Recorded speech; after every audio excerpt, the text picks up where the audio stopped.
The 1st of September, 1939. Nazi Germany invades Poland, which marks the beginning of the Second World War. The Polish army lacks modern arms and equipment, has few armored and motorized units, and can deploy little more than 300 planes, most of which the Luftwaffe, the German Air Force, destroys in the first few days of the invasion. After Warsaw officially surrenders to the Germans on the 28th of September 1939, the Germans launch a campaign of terror intended to destroy the Polish nation and culture, and to reduce the Poles to a leaderless population of peasants and workers laboring for German masters. Hitler intends to Germanize Poland by replacing the Polish population with German colonists, and only enough Poles will be retained as are needed for basic labor. The rest will be driven out or killed. Between September 1939 and May 1945, the Germans will murder between 1.8 and 1.9 million non-Jewish Polish civilians and at least 3 million Jewish citizens of Poland. One of the main perpetrators of the criminal Nazi regime responsible for these atrocities is Arthur Greiser. Arthur Karl Greiser, one of 4 children of a minor local bailiff, was born on the 22nd of January 1897 in Schroda, then part of the German Empire. During his childhood and youth, he learned to speak Polish fluently. When the First World War broke out on the 28th of July 1914, Greiser left secondary school to volunteer for the Imperial Navy. In April 1917, he served in the Naval Flying Corps as an observer at the seaplane. Greiser flew combat missions over the North Sea between the southern English and Belgian coasts until he was shot down and severely wounded in October 1918. The First World War ended on the 11th of November 1918, and by September of the following year, Greiser, who during the war had been awarded the Iron Cross First and Second Class, was classified as 50% war disabled and discharged from naval service. In 1919, Arthur Greiser married Ruth Trippler, and their marriage produced 4 children. Years later, in 1935, Greiser remarried and had one more child with his second wife, Maria. From 1919 to 1921, Greiser served as a Freikorps fighter and was deployed in the Baltics. Freikorps, or independent paramilitary units, were composed primarily of World War I veterans returning from the war, and they fought against communists and other groups they believed were responsible for the German defeat. Greiser then tried to establish himself in civilian life as a trainee in export business and later as an independent sales representative, but he went bankrupt in 1928. The global economic downturn created by the Great Depression of 1929 in America had devastating repercussions for the Weimar Republic, which was the name given to the democratic German government that existed from 1918 to 1933. Germans struggled to understand their country's uncertain future. Citizens faced poor economic conditions, skyrocketing unemployment, political instability, and profound social change. While downplaying more extreme goals, Adolf Hitler and the Nazi Party offered simple solutions to Germany's problems, exploiting people's fears, frustrations, and hopes to win broad support. This frustration, together with warnings about the growing danger of communism, created fertile soil for the growth of radical right-wing groups in Germany, such as the Nazi Party, which the fanatically anti-Christian Greiser joined in December 1929.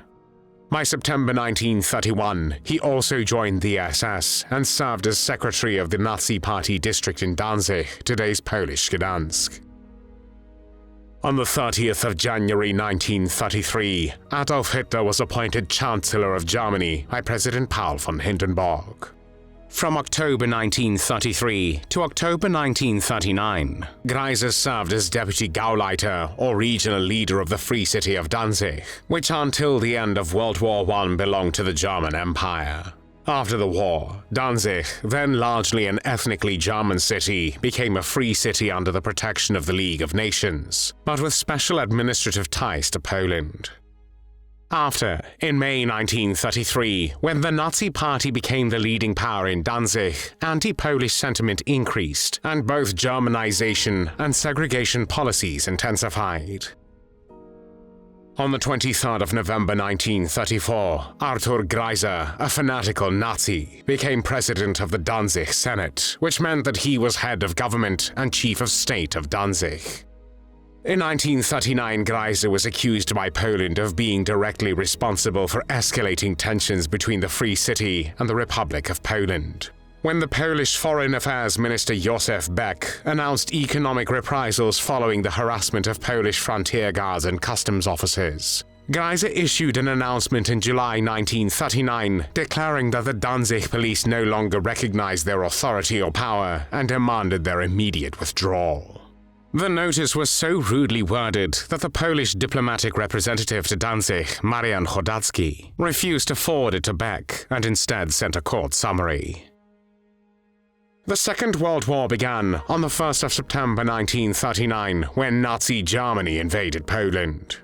1 month after the invasion, Greiser was appointed Gauleiter of the Poznań region, today known as Poznań, in Poland. In November of the same year, he also became the Reich Governor of the Poznań region, thus consolidating the highest party and governmental positions under his control. Greiser maintained close ties with Heinrich Himmler, the head of the SS, and continued to rise within the SS, achieving the rank of SS Obergruppenführer or Lieutenant General in January 1942.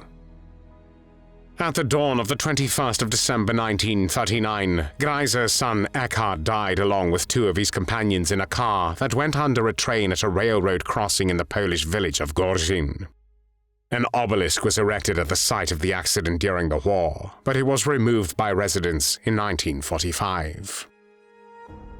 Although every Gauleiter was expected to fully Germanize their area, Greiser was particularly brutal in achieving this goal. The population of his province, which consisted of 85% Poles, was divided into 4 groups according to their ability to be Germanized. He was a strong racist who eagerly followed an ethnic cleansing program to remove Poles from his region and replace them with ethnic Germans, following the racial theories of Heinrich Himmler. A Polish servant in Greiser's house described him as follows: "He was so vain, so full of himself, as if there was nothing above him. A god, almost. Everybody tried to get out of his way. People had to bow to him, salute him. For him, the Poles were slaves, good for nothing but work." Greiser himself stated his belief saying, "If in past times other peoples enjoyed their century-long history by living well, and doing so by getting foreign peoples to work for them without compensating them accordingly and without meting out justice to them, then we too, as Germans, want to learn from this history. No longer must we stand in the wings. On the contrary, we must all together become a master race." Greiser played a significant role in resettling ethnic Germans, and between October and December 1939, about 60,000 ethnic Germans from the Baltic states arrived in Germany and were settled in property seized from Poles in Poznań and the surrounding areas. Greiser was cautious about these newcomers, as many were elderly and urbanized aristocrats with a strong class consciousness, not fitting the SS ideal. He preferred ethnic Germans evacuated from rural areas who were primarily farmers, the strong peasant warrior types idolized by the SS. In addition to mass deportation, Greiser's district was also at the forefront of internal racial cleansing, according to Nazi ideals. His subordinate, Wilhelm Kopper, provided the SS squad to the nearby province of East Prussia during May and June 1940, which gassed 1,558 patients from mental asylums at the Zoldau concentration camp, which was located in German-occupied Poland. The squad then returned to his region to continue this process. After the German invasion of the Soviet Union, on the 22nd of June 1941, an additional 300,000 ethnic Germans were relocated to the region under Greiser's control, with Poznań becoming a model Germanized city, hosting a national gathering of top Nazi officials in August 1943. Encouraged by Reinhard Heydrich, chief of the Reich Security Main Office, and Martin Bormann, Hitler's private secretary, Greiser launched a fierce campaign against the Catholic Church. He cut off all state and external support, including aid from the Vatican. In July 1940, he implemented Bormann's strict anti-church measures, which were approved by Hitler. Catholic church properties and funds were seized, and church-related non-clerical organizations were shut down. Numerous clergy, monks, and church officials were arrested, deported to the general government, sent to concentration camps, or simply executed. About 1,700 Polish priests ended up at Dachau, with half of them not surviving the ordeal. In Poland, he earned the nickname Kirchenjäger, meaning church hunter, for the vehemence of his hostility to the church.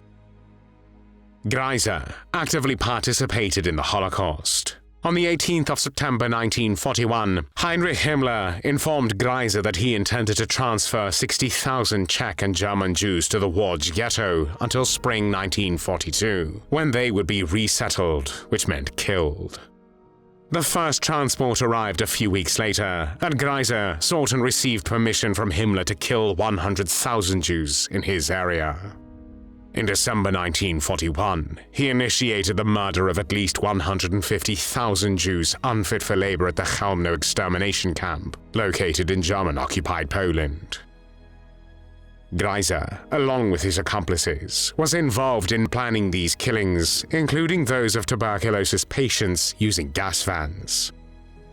In May 1942, Greiser suggested to Himmler in a letter to kill 35,000 Poles suffering from open tuberculosis, referring to this as special treatment. Polish intellectuals and priests were particularly targeted for murder and deportation to concentration camps. Between 1940 and 1942, Greiser, with state money, built himself a large residence 20 kilometers south of Poznań. On the 4th and 6th of October 1943, Greiser hosted a National Assembly of senior SS officers, as well as Reichsleiters and Gauleiters, and other government representatives, which was held in Poznań. During these so-called Poznań speeches, Himmler candidly spoke of the mass executions of civilians. The recordings are the first known documents in which a member of the Hitler cabinet spoke of the ongoing extermination of the Jews in extermination camps, and they demonstrate that the German government wanted, planned, and carried out the Holocaust. Himmler also said, "The Jewish question has been solved within Germany itself, and in general within the countries occupied by Germany. If you say, we can understand as far as the men are concerned, but not about the children, then I must remind you of what I said at the beginning. In my view, we as Germans, however deeply we may feel in our hearts, are not entitled to allow a generation of avengers filled with hatred to grow up with whom our children and grandchildren will have to deal with, because we, too weak and cowardly, left it to them. The Jewish question in the countries that we occupy will be solved by the end of this year. Only remainders of odd Jews that managed to find hiding places will be left over." In the summer of 1944, Soviet troops began liberating Poland, and on the 20th of January 1945, Greiser ordered a general evacuation of Poznań after receiving a telegram from Bormann, which he thought relayed Hitler's order to leave the city.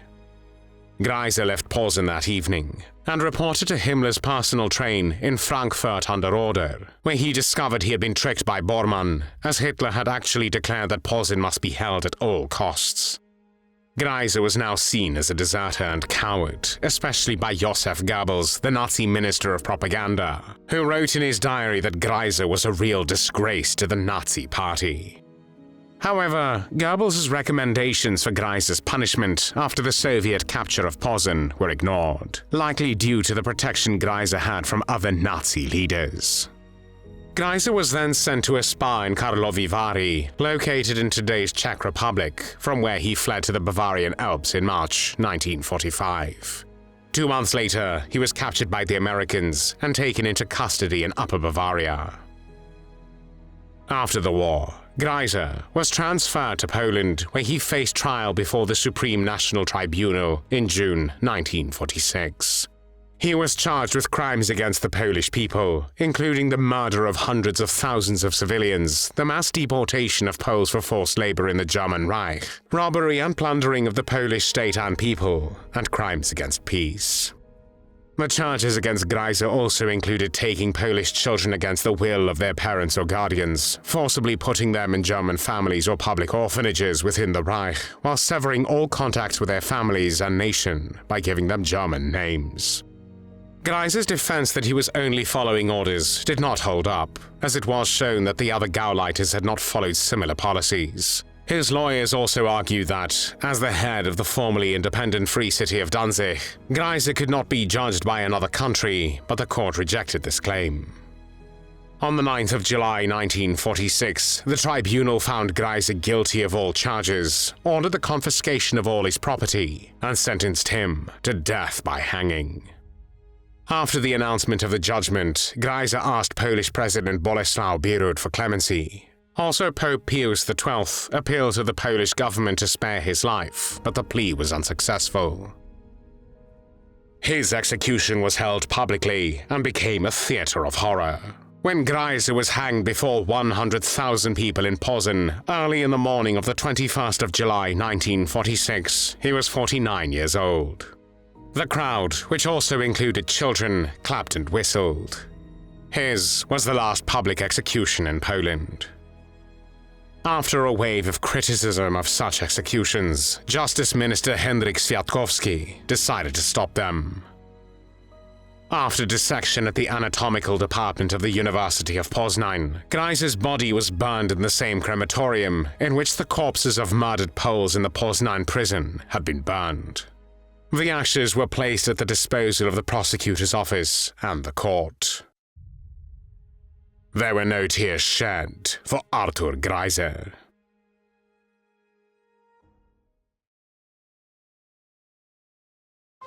Thanks for watching the World History Channel. Be sure to like and subscribe, and click the bell notification icon so you don't miss our next episodes. We thank you, and we'll see you next time on the channel.